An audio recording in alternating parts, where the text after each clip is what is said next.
So you remember, I mean, Tuesday we focused like basically on instantly.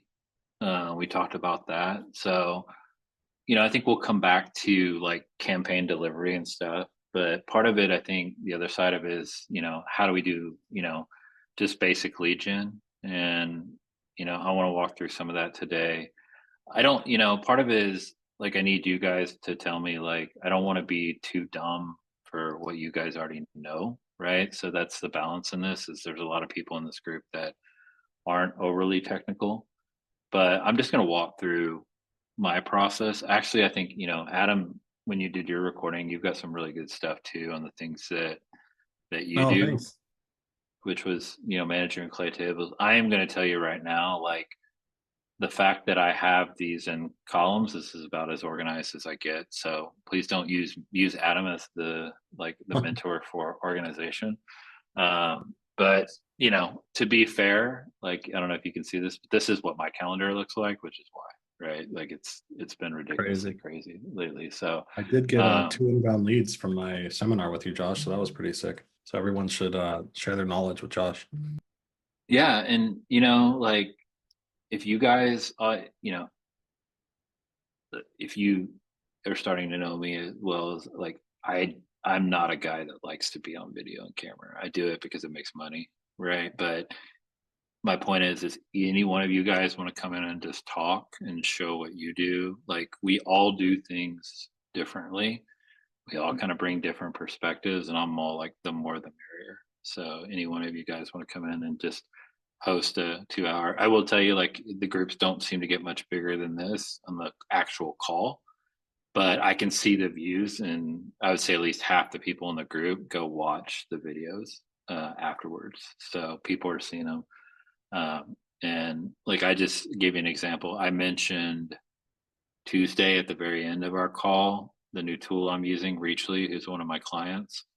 Um, and they've had like 6 bookings from that. And I haven't even started their campaign. It starts tomorrow. So, people, to Adam's point, it does resonate. So, um, yeah, so this will kind of be ad hoc, but I think there's a lot of different ways to kind of go about um, managing your clay setup or how you do it. For me, like I manage my own stuff. I have a secondary business called Cobalt Keys that I run all the campaigns for.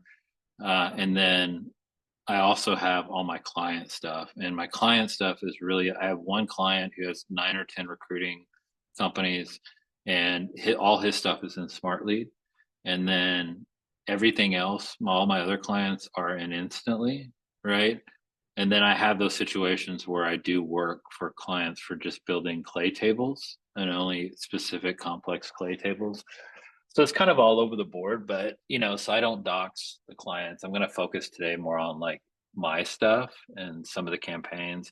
And I'm just going to talk about very specifically a campaign that I just built this weekend because it kind of ties back to the idea that in lead gen AI, it doesn't really matter what your approach is. I think what I've learned more importantly than anything in the last year is that there there are no real rules. There's only best practices and then pushing the limit on those best practices until you can't anymore, right? Like until it stops working.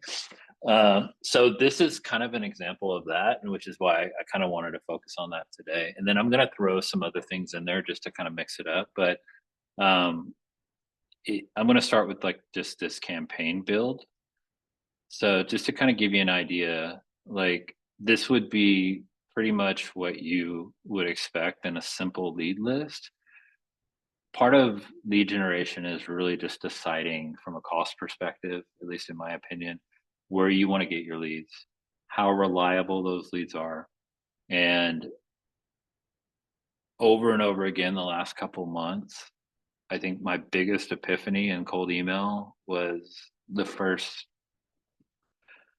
like, I don't know how much I've talked about this, but basically, like, I saw a Facebook ad for Instantly AI. I was like, I love AI. I want to do the side hustle thing. I signed up for Instantly. I bought like 15 accounts, did the setup and all that, the DMARC, SPF suck, set all that up, mapped them to Instantly. wrote an offer, started selling content marketing. That's why the company's called Content Marketing Media. And I started booking meetings like ridiculously. And I got to a point and I was hitting 200 meetings a month. And so I was adding, you know, and I know for most people that that journey is extremely arduous, right? It's difficult. So that part I was fortunate because it was easy for me, but that was that without using any AI. But I will say, like, I only ever used Instantly Lead Finder, right? So I didn't know crap about lead gen to some extent, right? I didn't know how to pull leads and do all that. And I just go in, do like a LinkedIn typical search and lead finder, pull in those leads, drop them in the campaign. They were all already verified. And the bounce rate was less than 2%. So I was happy and I was just sending and sending, right? And the epiphany I'm getting to is the fact that now where are we, almost a year later, and now that I'm running campaigns for clients, I can tell you that the number one thing that makes a difference, at least in my opinion, in getting results is the time that you spend on the lead gen. If you go in, like in this case, you go in, you can go find local businesses using Google Maps, right? You can drop in 200 at a time for free. And then you're going to have to build some kind of, you're going to have to use an enrichment or build some kind of API call to go in and find that owner, right? So that's the limitation with that process. If you come in and you do like find jobs, find people, you're going to get a first name and last name, but you're going to have to build, at least in my opinion, you're going to have to find like the website, for example, to follow my process. You have to find something more than just their first name and last name, but again, you still don't have an email, right? So in either one of those processes, you need a process to get a validated email. If you go to HubSpot, let's just say you have a HubSpot account and you're pulling in existing leads, then obviously you might come in with all of that data. If you go to Apollo, you can go buy that data, right, at Apollo and bring it bring it into Clay. If you get it from Instantly, it comes with all that data. You can put it into Clay.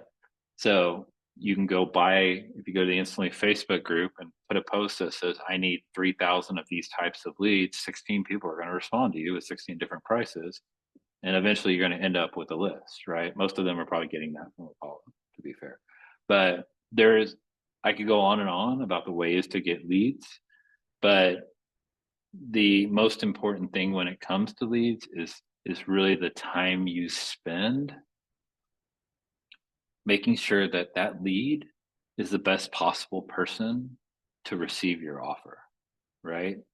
Like, and I don't remember all the things that I say, so I don't know how much I've talked about this, but the growing of the epiphany, and I think it was V at Smartly that said this on a YouTube call, our YouTube conversation he was having, but it just like, it's one of those things I just haven't forgotten since I heard it, was that we all focus on deliverability and domain management and IP and all that, validated emails and bounce rates and a myriad of statistics that can tell us how well we're hitting inboxes. But he made the point, like, probably the number one thing that Google and Microsoft look at is how many emails you send and how many replies you get. Because if you were to think about it from the perspective of we're all just imposters to regular business, right? That's really what we are. I mean, if you're doing cold email, you're an imposter to a regular business that is using Google Workspace. There's millions of them, sending regular business emails every day, right? I have a Google Workspace for content marketing media. I send regular emails erratically. I receive regular emails erratically. There's no pattern to it. Cold email is in warm up, very, very specifically, is imposter syndrome to that process, right? It's trying to make us look like humans, or trying to make us look like not be cold emailers. So if you think about lead gen from that perspective, then you say, okay, in a given campaign, I'm going to send 25 emails for a given account, maybe 75 across the domain, 3 emails account per domain. And those 75 emails, if I'm doing really good in the cold email industry, I might get 1 reply, right? That's a 2% reply rate. If I'm doing even better, I'm 4%. 2 or 3 replies out of, well, let's just say 4% out of 100. Most people would call that good, right? And then maybe 1 out of 100, well, probably 1 out of 300 are interested replies, right? But we as the industry classify that as good. But if you compare that to that normal behavior I was just talking about, it's absolutely horrible, right? Like, would you call any kind of business a good business that they sent 4 emails out intentionally, not cold emails out, but like 4 people that they work with? They send 100 emails, and 4 people that they send business related information and relevant to what they're doing every day, they only got 4 replies. That would be horrible, right? So that's how I've come to think about this. That, like, I think it's very easy algorithmically for Google to figure that out, and I'm putting more and more emphasis and time on lead gen. Like, I used to historically just pick a role, founder, blast emails, understand that some percentage of those founders are going to like my product, engage, schedule a call, you know, 30, 60, 90,000 emails later, I know that I can make money, right? Today, my mindset is spend all the effort on the front end, find any particular aspect of a variable that gives me a signal that tells me that this person that I plan to reach out to is likely the best person to receive this email. And it's completely upended the performance of our campaigns. Like, just, and I'll give you an example, right? So I've kind of made a post. I think I made a post about this just the other day, but I'll give you an example. So this is a client, it's a SaaS company. Try not to dox their name too much, but this campaign I launched on the first. Well, actually, I launched it on the calendar. I launched it on the second. So they were already sending. I took it over for them, and they had gotten one interested reply in a month. They sent. Oh, I can show you like the data. It's, let's just say the last 3 months. So you can see all this time period here, and you notice the total count of these are interest replies is 67, and they had 1.2%. So if you just go to now, when I took it over on the second, it's now 8%, and they had one reply, and I've added 66. So I've gotten 660, whatever that percentage is, times more replies in less than literally a week than they were able to get in 3 months, right? And it's, yeah, we do some things with copy, we do some things with AI, all of that, but the number one thing that made a difference, so why some of these campaigns are getting 12% reply rates, it's lead targeting. That's it. It's all lead targeting. Now, if you can look at the title of my campaign, you can probably figure out where I got the leads from, right? So I'm going to tell you, and I'm going to walk you through this, but this is a SaaS company. They sell an AI solution.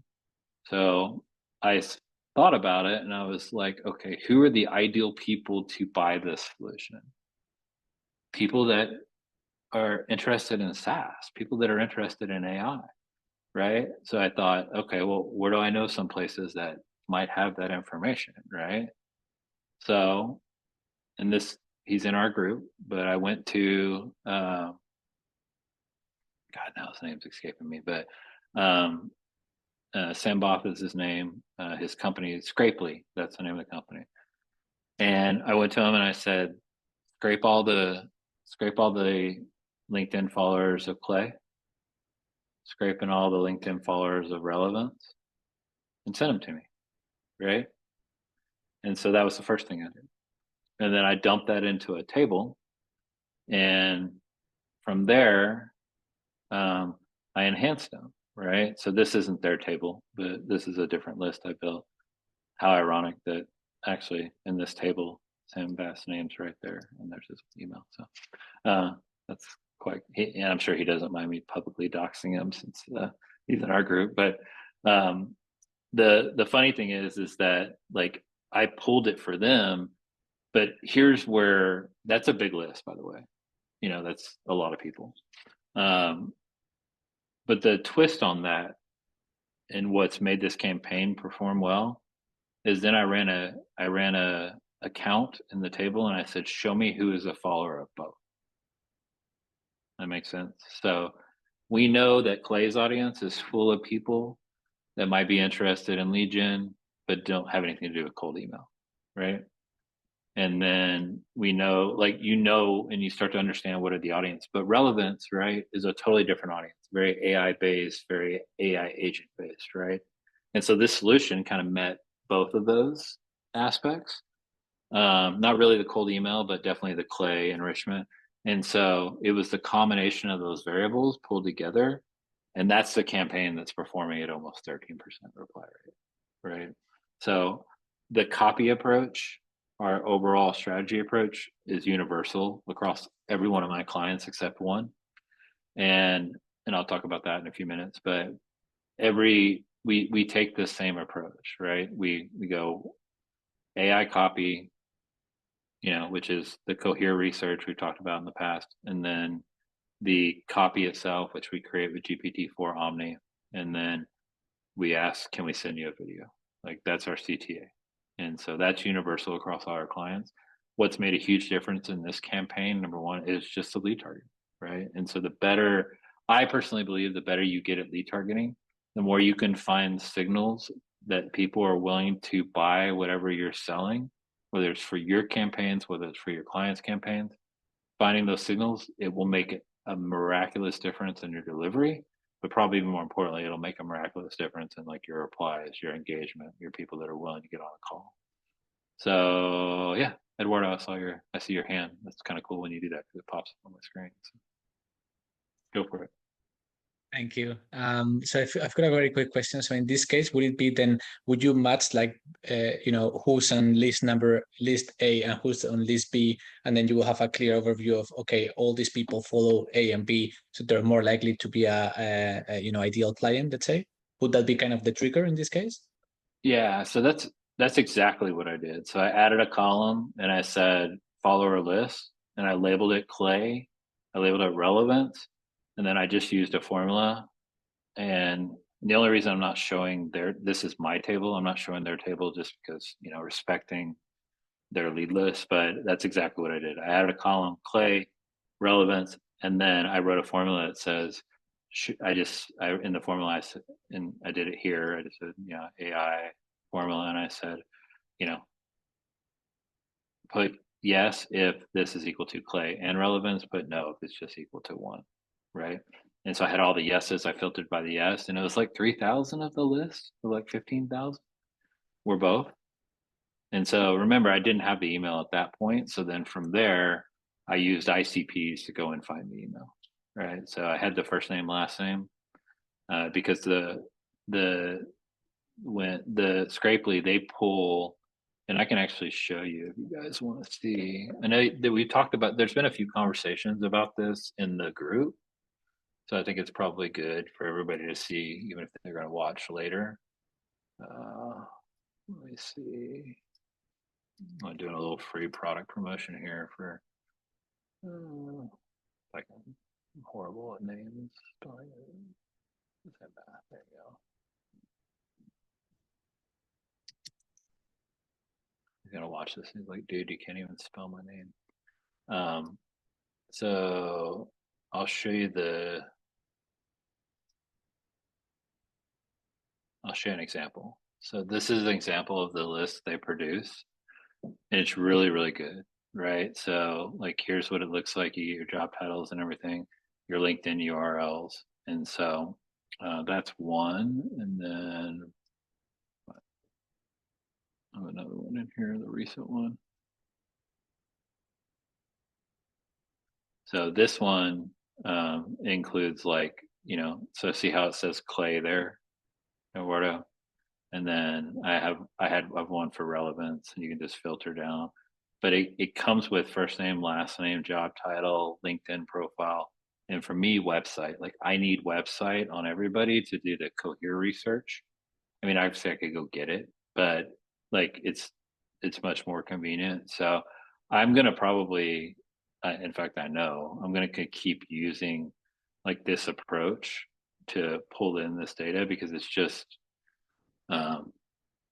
significant. Like to be able to start with all of that information, and it takes you kind of, if you reverse engineer, it takes intent to follow a company. Like you don't go in and like automatically follow Clay. You have to hit a button, right, to do that. So whatever time you did that, you were interested enough to follow, knowing that you're going to get more feed from them. So that's why it's worth it. Go ahead. Yeah, I saw your hand pop up again. There's a question in the chat. If you want to go first with that one, that was before mine. Just trying to respect the order. No, you're good. Whoever Bubbles is doesn't like me. They said remove me from this call. That was somebody's AI chat maker.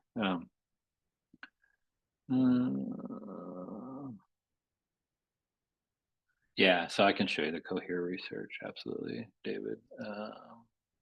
Where is it? Let me just find a campaign that I have it in.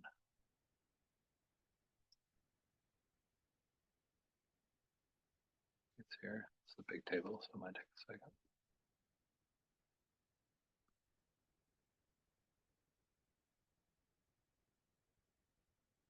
Yeah, so essentially what we do with the, I think this is one. Yeah. And so with Cohere, what we do is we inject it with a prompt. I may have the prompt hidden. Let me see if we can pull the prompt in there.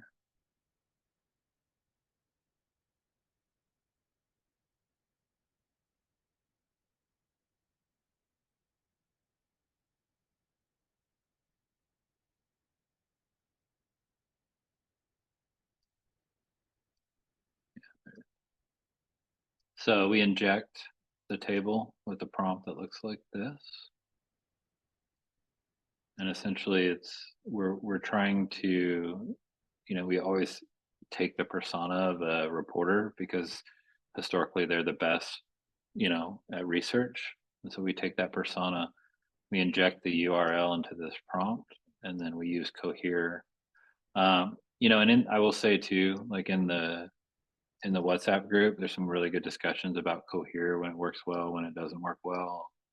But this is the kind of output we get. And it's from this level of output that we take and we create the copy. We create, I've used Cohere to scrape Instagram profiles, just different aspects of it. I personally don't have very many issues with hallucinations, but I did meet with somebody in the group earlier this week, and we did like a side by side using the exact same prompts, and he was getting different results. So I can't swear to it that it's perfect all the time. I know some people in the group are using Perplexity, and I think that's a good alternative. But you need to find a large language model that can do research, and you can even kind of build some of that stuff too if you want to with relevance. ClayGent is a great tool. I will tell you guys too that they're going to soon be releasing a much better version of ClayGent built on a proprietary model that's pretty awesome. Like I've tested it and it's super duper awesome. So people are picking up on the fact that like being able to use AI to do web research is a significant strategic advantage. So Eduardo, you had a second question. Yeah, thank you. So I was gonna ask, there's certain clear triggers, like you can use Trigify or RB2B, right? Such as that's a trigger you can actually automate. But of course, you came up with something that is based on intent. So for example, if they follow something, I'm thinking, and this has to be with my follow-up question, like, would there be like space in this kind of consortium to really have like as best practices, but also like, things to do? So for example, triggers you can think of when you want to build a list, and then a list of those. The same with what you mentioned about Cohere and Perplexity. Maybe we could say, okay, Cohere right now is the best when you want to do web research. Potentially in 1 month, there's going to be 3 new ones, I don't know, and then you're going to determine that something else is better. So instead of having like a constant discussion of what's working best and what's working worse, maybe we can have like an updated section where that is shown. Yeah, it's a good idea. I'll take that away. I know we're kind of organically doing that right in the WhatsApp, but part of it, part of the challenge, honestly, with that is that a lot of it's dependent on what your lead target is, right? But to your point, like it sounds like an excuse, but I haven't been able to keep up with it, honestly, just because it's all happening so fast. Like you guys are getting to the point now where you're posting stuff and stuff you're trying that I haven't even had time to get to, right? Because it's just like, I knew about Perplexity months ago. I read a lot, and so I kind of keep up with what's going on in the LLM market. But LLMs are probably the craziest thing to try to keep up with now, because the second I start writing all my copy with, like today, it's GPT-4 Omni. Since then, Claude's released a new model, and like as you can see in this table yesterday, I spent a little bit of time playing with Twain, because Twain is a new enhancement. And this is a model that was built by for sales copy, right? So it's not like a regular GPT that has, how to help you do your homework. So yeah, anybody has any ideas and wants to take the lead on it, the more the merrier, because it's nothing for me to put in the group like updated tech or whatever we want to call it, right? Like the best of the best, or etc. I was thinking maybe like, list of triggers. That's something you just mentioned. So that would give you generic ideas that will be there now, also in 6 months or a year, right? So that I think is a good idea. And potentially list of prompts as well. So, many people are going to come to, hey, can I have the assume you're the journalist prompt, right? And instead of having to reply, hey, we copy pasted that 3 months ago in the group, maybe it would be good if we have like a library of prompts, something like that. Yeah, it's a good idea. Good point. So I'll kind of build off this table, this kind of the same approach. So, we kind of get the idea of you get a lead list. At least for me, I can't function without a first name, last name, website, and then, a validated email, right? So I think if you were to roll through this table, you can see in this case, like I had this email list here, curated from another source. And so because I had used it before, I just revalidated it real quickly with zero bounce before I started to put it in my campaigns. But the premise of this one, and this one has a lot of API calls in it, is because I was testing and trying different things. But the same premise hadn't changed, which is we did the research with Cohere. We pulled in that data. We got the company output from our Cohere research, which for everyone looks like this, 4 or 5 paragraphs. And then I was doing some testing with Twain. You can see I kind of gave up on it because it was going to take me more time but it's not bad. Like the output is not bad from Twain. It's just a little bit more abbreviated than I like, but it is hyper personalized, right? So this is pulling from my research. This is introducing the opportunity. I've seen much better examples of Twain than I've been able to recreate, but it's just time. Like I didn't have the time to put into it, but you can see I'm injecting it when it pops up here with my research, right? So part of it, I think I need to put more effort into the ICP and stuff, because this is a lot of data. So it's being injected. I will tell you, if I can figure this out, I'm going to use the hell out of it, because it is 3 credits in Clay per run, or it is $59 if you call the API directly, unlimited per month, right? So that is a lot cheaper than what I am paying OpenAI to write all this copy. So if I can get Twain to work, I'm going to get it to work, because this probably for me and all my clients probably cost me about $2,000 a month to create this much copy with Omni. And that went down. It was a lot more expensive when I was using Turbo. I just hadn't gotten to the point where I can test on it enough where I'm comfortable with it, because that's a little bit cheaper too. So when you start to get to scale, you're going to realize, like, if you're not already there, like you're willing to take a diminishing degree of return to some extent if it means thousands of dollars if you're doing, this many model calls, right? And that's part of you remember what I taught in the past around OpenRouter, that's one of the important aspects of OpenRouter is that you can run through different testings real quick of copy and see if you like the copy output. If you're doing what I do, which is I do a lot of AI generated copy. So there's a lot of ifs in there. This campaign as well, we did an opening first line, and I'll show you in a minute why we did it. But we created a separate opening first line like this, and not to actually put it in the copy, but we dropped it somewhere else to make this a little bit more personalized. And then we did the valid email, and these all ran. So I don't know why it's errored out. Probably since I was screwing with Wayne, it reran and errored out because I already put it in the campaign. But so this is like, I would say this is probably a more complex process for as far as doing the lead gen, and from beginning to end.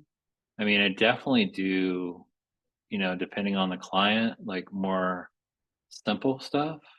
So, like you can, like this is an example of a workflow. I don't think I have anything loaded in here, but I'm just dropping in LinkedIn profiles from Clay directly, and then finding the email with ICPs, and then, having the email output, and then putting it into Smart Leader, putting it into Instantly, right? And then just doing the copy there. But you can build different flavors, right? I mean, if you use Clay, there's so many different things you can do. Like this is a GBP one, kind of the same thing. The little bit difference in the GBP one, actually this one it didn't have me fill it. But with the GBP one, like I mentioned in the beginning, you have to find the owner. That's one of the challenges, right? So GBP is great for pulling small businesses and getting addresses and business names and everything else, but you're not going to get the owner's name. So you're going to have a prompt to find the owner. And so this is just kind of an example of like where I'm like, review the website, determine who the owner is of the business. You should only output the first name and last name.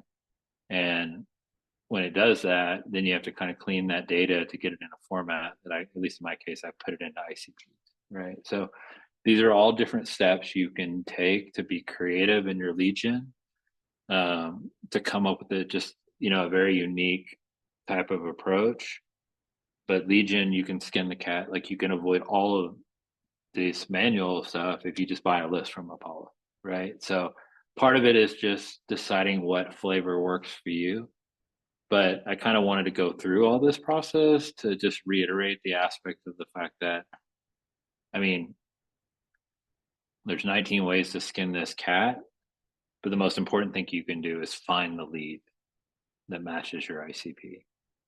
And the more signals you can find that are indicative of the fact that they're likely to buy your product. So it kind of reminds me, I have a different client that does SEO, right? And if you know anything about SEO, it's hard. Most people don't get results with SEO campaigns because SEO is such a taboo word for small businesses. But the reason why I think the video CTA is helping, where we offer to send them a video. But one of the things we did in that campaign was that we went in and we did a Google search right in Clay. We did like ad enrichment, Google search, and then we also built it in Cohere because Cohere can do pretty good Google searches too. And we said, take the company name, do a Google search. We said, we take the company name, do a Google search, and then a separate table. We said, take the industry that they're in and the city they're in and do a Google search. So we did those two runs, and then we combined them in a third table and put that into paragraph form. And in the prompt, we told the prompt to output two of their competitors that were found in the previous Google searches. And literally the first paragraph of the copy says, you're doing, great work in plumbing in Nashville, Tennessee, but I'd love to get you ranked above, and it lists the two company names. And man, that campaign is just killing it. And it's not because we pulled leads special. It's because we found a little flavor mix to throw into the copy that was research based, that was it's almost like a lead magnet. It's like if I can get to their inbox, I never mentioned the word SEO, by the way, in the whole email, and that was intentional. But it was just like, because if you're getting that email and you're that company, you're going to have to make a choice. Do I ignore this? Do I at least want to find out what it's about? Or do I go to Google and see if this is true? But all of that's probably occurring, but it's generating the replies, right? It's getting us to send the videos, booking the calls. And so along the way, you can find different ways to get that signal. Maybe that signal is not readily apparent, but sometimes you have to create that signal, if that makes sense. Diego, go for it. Thank you, Josh. Just before me, though, taking inspiration from Eduardo, who was great at this, but David asked the question first about cost per completed lead. I don't know if you want to acknowledge his question first, and then I can head in. Yeah, of course. Sorry, it's a lot of screens to watch. Let's Good. see. So, yeah, I mean, it's a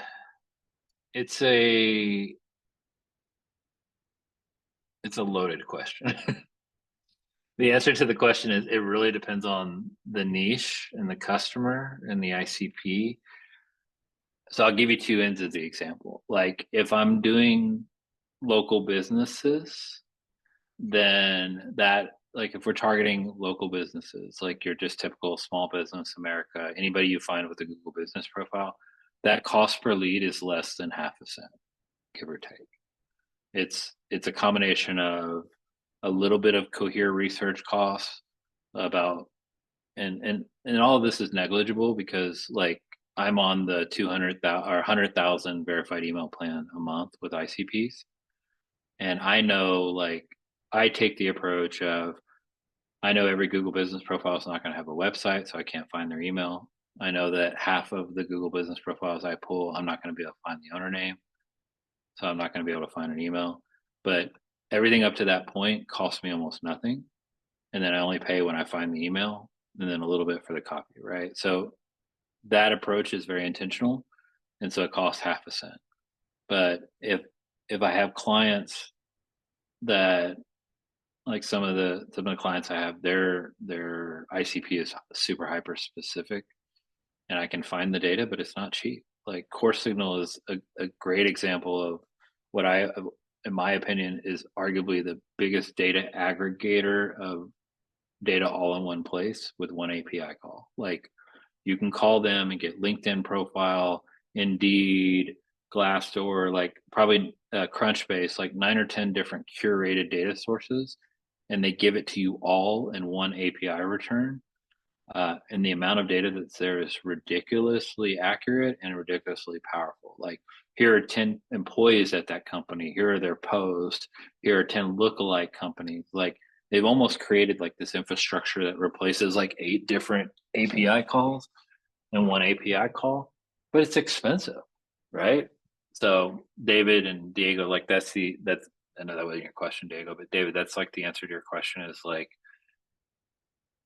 at scale, I'd say 1.5 to 2 cents on average per lead, right? But there are definitely campaigns where I'll spend 25 to 50 cents per lead, but I'm not sending 100,000 emails on those campaigns either. It really depends on what makes sense. But I will. In the beginning, I'd have been like, let's go to instantly. I know that I can buy this many verified leads for this amount, and this is what that's going to cost on scale. If I send this many emails, then I know what my costs are going to be. Part of that evolving into lead generation and being hyper specific in lead generation to get better results is some data costs more and some data costs less, right? And some, like Clay, it's the whole Clay discussion we always have, which is, you have to be at least at $350 a month to be able to call APIs. But Twain is the greatest example of, and this just came out yesterday or the day. I mean, it's been there, but it just got publicized yesterday and today. Is like, if you didn't know better, you'd go play 3 credits every time you ran Clay. But I took 5 minutes, went to their website, figured out they had an API call, signed up their unlimited plan for $67 a month, right? So you've got to do that due diligence, but you're also paying for skill set, right? Because you have to have the ability to, well, in Twain's case, you just got to cut and paste your API key. But in other cases, you have to have the ability to write the API call too, right? Which, so like with anything else in life, people pay for convenience. $10 is a lot, Adam. Like maybe you should hire me to make it 5 cents. No, I'm just kidding. But it depends on your clientele, right, Adam? Like you spend whatever and you're also paying for convenience and peace of mind too, right? If you buy data from ZoomInfo, that's totally different than buying data from, a reseller off the Facebook group.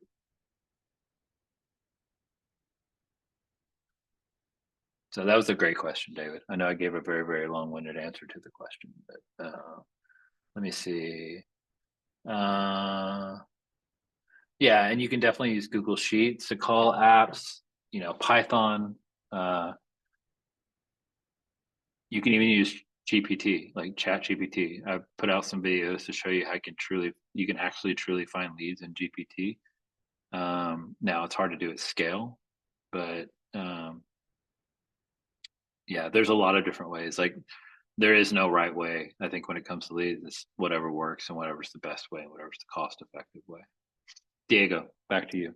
All right, Josh, thank you. So just a quick little bit of context. I come from a school of thinking that if you purchase 100 email accounts through X amount of domains and you send 25 or 30 emails per email account, I can't do the math. I'm terrible at it.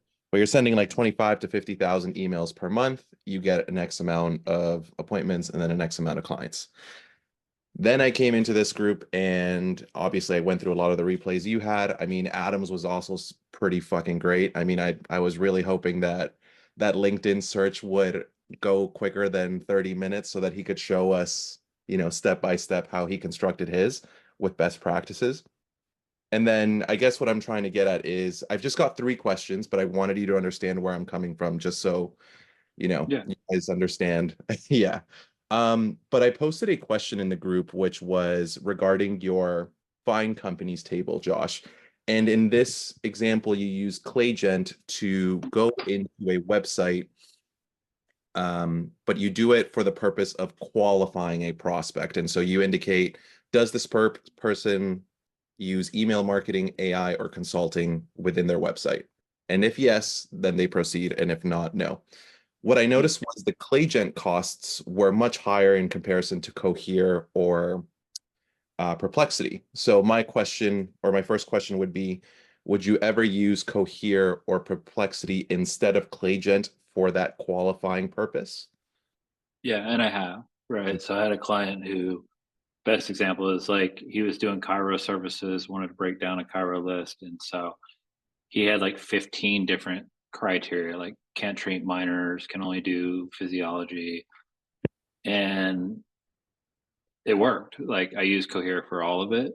The thing I learned though is you need to go step by step. Like when you try to write huge ass prompts, it doesn't work. But if you break it down into small chunks, and it's just back to what we were talking about before, Diego, it's all about, I mean, ClayGent's expensive. Now, I'm going to be faced with a real challenge pretty shortly when they make this new proprietary model that they built in ClayGent public, because I think it might actually be better than Cohere, at least in my testing. So everything comes down to what gives you the best output.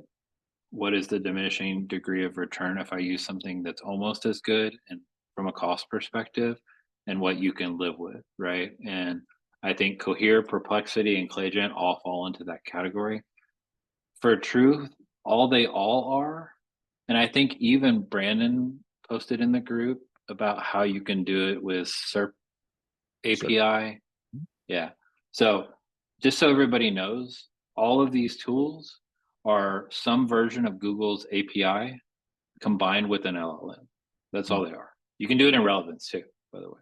So you just got to have to find the one that gives you the best results for the specific use case you have. and their ability to hit different websites. I'm taking a few minutes to explain this because this is worth knowing. Cohere can't hit LinkedIn for shit, and here's why. And this is crazy, but I can tell you why. Like I told you the other day, I did a side-by-side with a person in this group, and I kept racking my brain. Like it kept me up at night trying to figure out why, because I could hit Instagram, I could hit, anybody's website, but every time I try to go hit LinkedIn, like it would just totally make shit up. Like I would go look at Mark's profile or your profile on LinkedIn, Diego, and it would give me a pretty convincing, legitimate answer, except it would be total bullshit. Like it really would be. And then I figured out why. And it just makes total sense. Who owns LinkedIn? Anybody know? So Microsoft. Do you think Microsoft, who has $10 billion in OpenAI invested, do you think they're going to let Cohere hit their website and scrape whatever they want? Of course not, right? So that's what, I can't say definitively that's why, but it's logically why. Like, and I'm sure you guys remember when OpenAI came out, like you can just go into your robots text file or whatever on your website and block these LLMs from scraping your website, right? So like you have to figure some of those things out, but it just remember in any of these type scenarios when LLMs, it just comes down to, we're going to get to a point where these models can almost do anything autonomously. It's going to come down to cost, and it's going to come down to, does it get the job done? Because models are like big screen TVs. They used to be $10,000 for an 80-inch TV, and today you can go to Walmart and buy one for $5.99, right?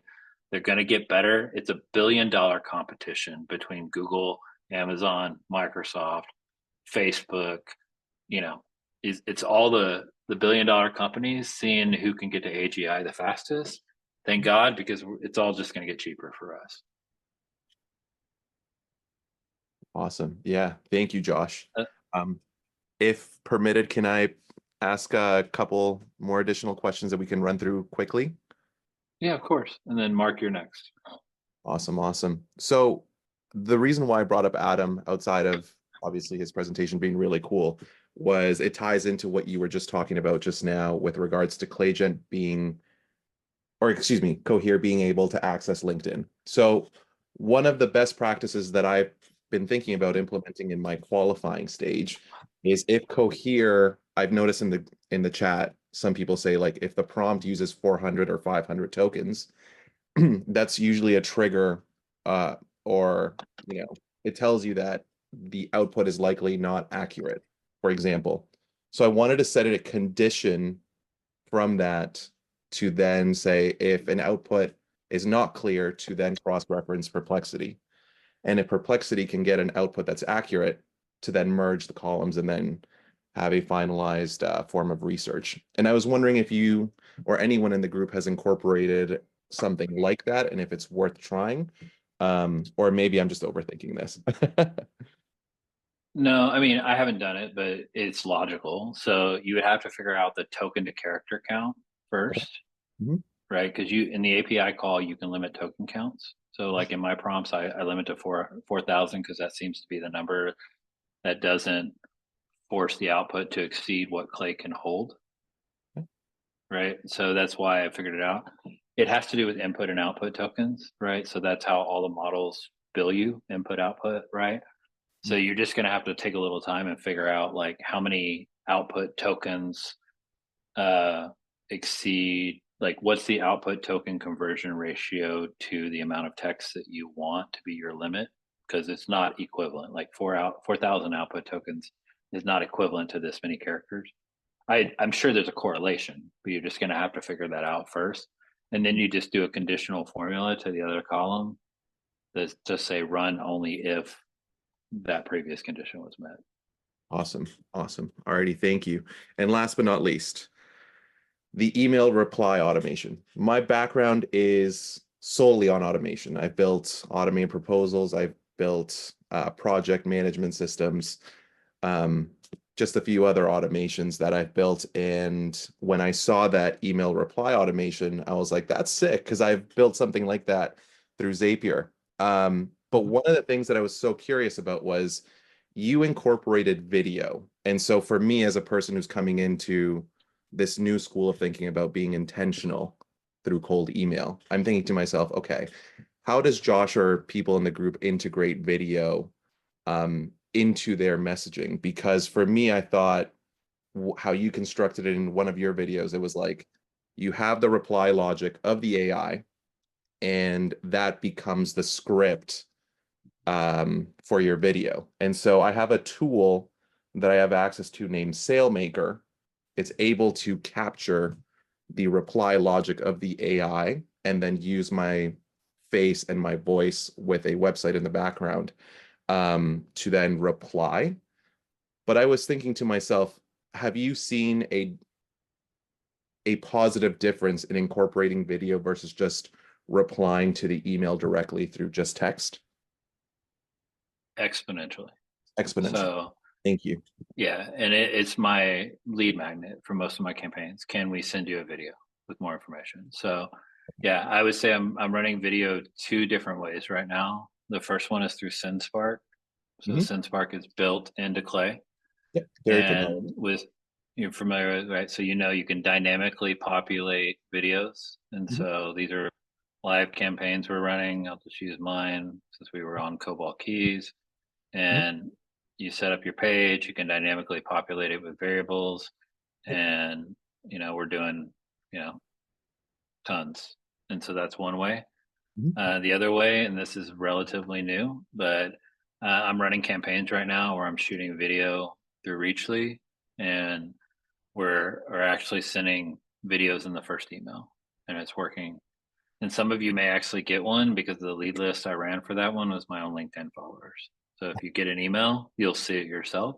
If I could validate and find your email, you'll probably get one because you're in my campaign. If you're following me on LinkedIn. Yeah. But the nice thing about this, number one, they're one of my clients, so they let me do this. And number two, I can see all the videos, and I can see. So I'm going to tell you really how good this is working right now. Is that I have sent out 420 emails as of this morning, because remember, I'm only sending like 5 emails per campaign to keep sending limits low so I can hit inboxes. And I'm getting a 25% view rate on the actual video. So 25% of people are actually watching the video. So I don't know of a lead magnet and cold email that's working that well right now. I would be happy to normally get like 3 or 4% interested reply rate to get to, but it's messing everything up in my normal mindset, because like these people don't reply to your email. They just go watch the video and book a call. But my calendar looks like the way it does is because I booked like 8 calls in the last 2 days. So it's working. I can see people clicking the videos. So I'm gonna run campaigns at scale with it, but it's completely flipping cold email upside down, because it's who sends a video in the first email, right? I mean, so we'll see. But I believe it's working for me. It's working across multiple different types of domains, different both companies that I have. So we'll see. But at the end of the day, I think that I want to give Mark you a few minutes, but at the end of the day, it's just about like everybody gets text emails. So that in and of itself might be the difference. Is the video personalized inside the video? David, no, it's not. It's the landing page that's personalized. So that's a little bit different than SenseSpark. Mark, sorry, I didn't leave you much time, but fire away. Oh, that's all good. You kind of hit on several. I was going to ask you, the first question was about the video approach, but you touched on that already. I was going to ask you though, in terms of like, so, I target manufacturing companies and all that stuff, right? So say if I did the LinkedIn approach where I scraped like their followers of say ERP, like Epicor, right? That's like 100,000 followers on LinkedIn. I went and checked. Which model do you, and I'm talking about using a model to then go and identify my ICP and just trying to be efficient in that workflow. So like listening to you now, I was thinking about using Cohere, which I've never used, but I'll do it today, to bring in a lot of that data and then using a model on top of that to then qualify or disqualify? Or am I approaching that in the right way? Or Yeah, and it just depends on what you want your output of your research to be. Like me, I drop 4 or 5 paragraphs and then usually add another prompt on top of that, like GPT-4 Omni, to drill that down into the specific question I'm trying to answer. So it's basically like, let's suck up their whole website, Yep. and then come in and use a very simple cheap prompt to drill down to what I do. The other trick I'll tell you that's very, very effective is to use Cohere to ask it to generate very specific questions, like, do they have any mention of balloon sales on their website? And then use GPT-4 Omni and output it as a JSON file. So there's an option in the AI search within Clay to output as JSON, and that allows you to classify things in categories, right? So that is because otherwise you're constantly trying to clean the text of the LLM output. So I do that a lot for that, is like use Cohere to get the broad hyper specific research, Mark, but then I come in and do they do balloon sales? Output yes or no as a JSON file. And then that Clay output is structure. And then right there, I have a yes or no. So I don't have to keep doing like GPT and GPT over and over again to get the answer. It just takes a little practice in the formatting. Yeah, I was going to say, I don't know how to do that, but we'll try to figure it out. And that's exactly what type of insight I would be looking for, because I was using Claygen kind of to try it, and it does get quite expensive, which is similar to the search that you said, where I'm trying to see about their sales process. Like, are they using PDFs, downloadable PDFs, for instance, right? Versus do they have an e-commerce in place? And then like, what does that look like? So trying to pull in all that data, whereas I'm not spending 25 cents a row. Yeah, use Cohere, definitely. I mean, you can run 3 or 4 Cohere prompts for probably a penny and a half versus what you would spend on Claygen. Like, and Claygen has its use cases, don't get me wrong, but anytime you can find an LLM or an API to do something that you would pay a Clay credit for, do it every day and twice on Sunday, is my advice. Yep. All right, guys, I know we're at time. So great session. Love it. We'll keep going on this track. I'll share the recording, keep posting the cool shit in the WhatsApp group, and we'll all get better. Appreciate everybody. Have a great day.